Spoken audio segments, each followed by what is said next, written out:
quel envoûtement, quelle ignorance de donner à l'église de Christ le nom des piscines de Bethesda, alors que tout ce qui s'est passé à cette piscine était diabolique et démoniaque. Si dans la foi chrétienne, on pouvait avoir cette possibilité de se traduire en justice, je devais normalement me soulever en premier et porter plainte contre toutes ces églises qui portent le nom des piscines de Bethesda, parce qu'on ne peut pas mélanger Christ. Jean chapitre 5, le verset 1er jusqu'au verset 9. Après cela, il y eut une fête des Juifs et Jésus monta à Jérusalem. Or, à Jérusalem, près de la porte de Brebis, il y avait une piscine qui s'appelle en hébreu Bethesda et qui a 5 portiques. Sous ces portiques étaient couchés un grand nombre de malades, des aveugles, des boités, des paralytiques qui attendaient le mouvement de l'eau. Car un ange descendait de temps en temps dans la piscine et agitait l'eau. Et celui qui descendait le premier, après que l'eau avait été agitée, était guéri, quelle que soit sa maladie. Là se trouvait un homme malade depuis 38 ans. Jésus l'ayant vu couché et sachant qu'il était malade depuis longtemps, lui dit: « Veux-tu être guéri ?» Le malade lui répondit: « Seigneur, je n'ai personne pour me jeter dans la piscine quand l'eau est agitée. Et pendant que j'y vais, un autre descend avant moi. Lève-toi, lui dit Jésus, prends ton lit et marche. Aussitôt cet homme fut guéri et il prit son lit et marcha. » En fait, dans ce texte, la seule personne qu'il faut juste observer, c'est juste le Seigneur. Le Seigneur Jésus-Christ, bien sûr. Ne suivez pas cet homme de 38 ans, il va vous perdre. Ne suivez même pas le mouvement de l'eau. Ne suivez pas autre chose. Parlant d'une piscine, bibliquement, on veut parler d'un bassin, on veut aussi parler d'un réservoir où plusieurs pouvaient se plonger et même se baigner. Bethesda, c'est en fait le nom de cette piscine près de la porte de Brebis à Jérusalem, dont les eaux avaient des pouvoirs curatifs, des pouvoirs de produire des prodiges, des miracles. Et ces portiques dont il est question, c'est en fait une colonnade couverte où le peuple pouvait rester, marcher. En fait, il protégeait le temps et même la chaleur du soleil. Et ces portiques avaient été construits par le roi Salomon, à la partie orientale du temple de Salomon. Et cette partie n'avait pas été détruite lors de la destruction du temple par les Babyloniens. Et certainement, c'est sous ces portiques où il y avait beaucoup de malades. Il y avait des boités, des paralytiques, des infirmes. Et la Bible dit, à cette piscine, il y avait quelqu'un qui était malade depuis 30 ans. Donc, ce qui se passe à Bethesda avait commencé avant la naissance de notre Seigneur. Automatiquement, nous sommes pendant la période intertestamentaire. Une période où notre Dieu était catégoriquement silencieux. C'est-à-dire, pendant le silence de Dieu, c'est alors qu'il y a eu l'instauration de ces mouvements qui se passent à Bethesda. Ça, c'est d'abord le premier élément qui justifie que tout ce qui se passe à Bethesda est diabolique et démoniaque. Parce que c'est pendant le silence de Dieu que les hommes ont instauré des pratiques démoniaques pendant la phase intertestamentaire. Chacun faisait ce qui lui semblait bon, tout ce qui lui passait par la tête. Parce qu'aucun prophète n'a reçu le message de Dieu, aucun pasteur, aucun évangéliste, personne ne pouvait recevoir le message de Dieu pendant la phase intertestamentaire. Dieu est resté calme pendant 400 ans environ. 400 ans environ. Pendant qu'il est calme, c'est alors qu'il y a eu l'instauration de tous ces mouvements qui se passent à Bethesda. C'est pendant le silence de Dieu. Et cet ange qui descendait de temps en temps à Bethesda, cet ange, c'est un démon. Même si la Bible l'appelle ange, c'est un démon. Voilà pourquoi le lecteur de la Bible doit normalement avoir le Saint-Esprit. pour comprendre le texte, parce que nous ne lisons pas seulement les Écritures. Voilà pourquoi le lecteur a besoin de comprendre le contexte biblique. C'est un démon. Quel est cet ange de Dieu qui avait la fonction ou la responsabilité de descendre de temps en temps et d'agiter l'eau? Qui fait partie de quelle catégorie d'anges? Que si nous parlons de Michel, en fait, lui c'est un combattant. En parlant de Gabriel, c'est un ange messager, chargé de donner des révélations, de messages au peuple de Dieu. En parlant des chérubins, ce sont des anges protecteurs, des anges gardiens, des séraphins. Ils sont au service de Dieu, ils louent Dieu constamment. Quand séraphin signifie chaleur et lumière.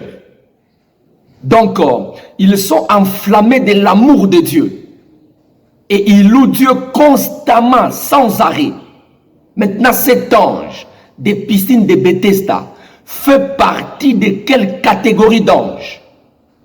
Pour ceux-là qui ont déjà étudié ce qu'on appelle satanologie et angélologie, ils comprendront que cet ange fait partie des principautés, fait partie des puissances, fait partie des vertus, parce que nous avons plusieurs catégories d'anges. De manière générale, il y a les archanges, il y a les anges, les puissances, les principautés, les dominations, les trônes, les chérubins, même le séraphin. Cet ange fait partie des principautés, parce que par rapport aux anges de Dieu, aucun ange ne pouvait jouer ce rôle de descendre de temps en temps et agiter l'eau. Aucun ange ne parlera pas de Gabriel, on ne parlera pas de Michael, on ne parlera pas de séraphins, on ne parlera pas de chérubins.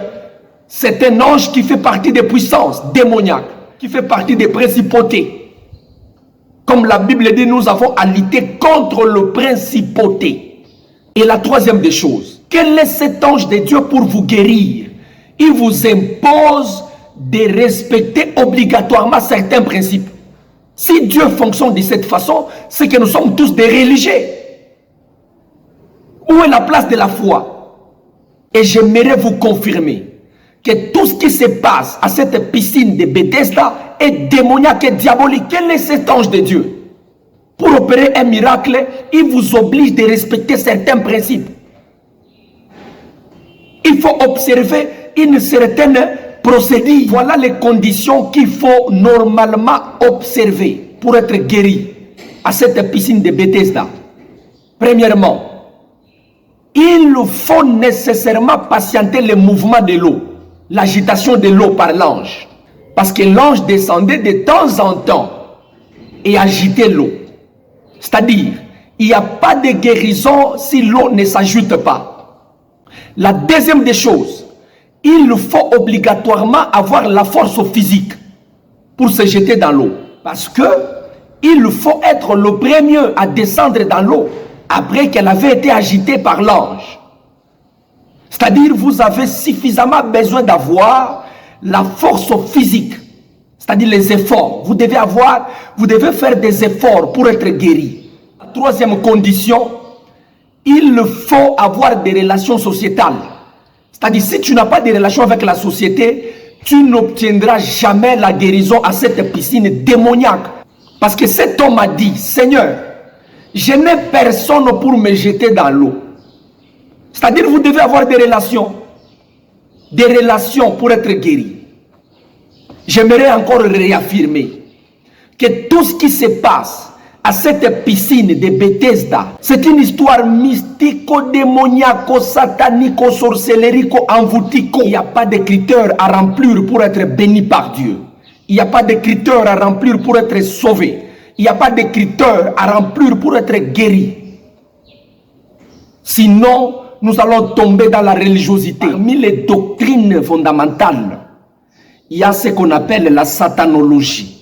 Et cet ange qui descendait de temps en temps fait partie de cette doctrine. C'est un démon. C'est à cause de cette pensée démoniaque de la piscine de Bethesda que plusieurs aujourd'hui pensent qu'il faut nécessairement avoir des relations avec tout le monde pour avoir certains privilèges, pour être béni. C'est faux. avec ou sans leur relation, Dieu peut te bénir. Avec ou sans travail, Dieu peut te guérir.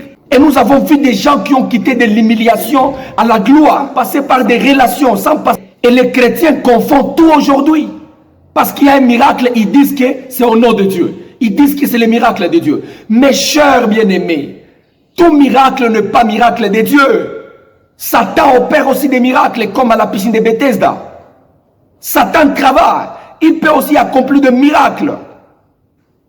Tout prodige n'est pas prodige de Dieu. C'est pourquoi je préfère annoncer. Recevez votre guérison au nom de Jésus.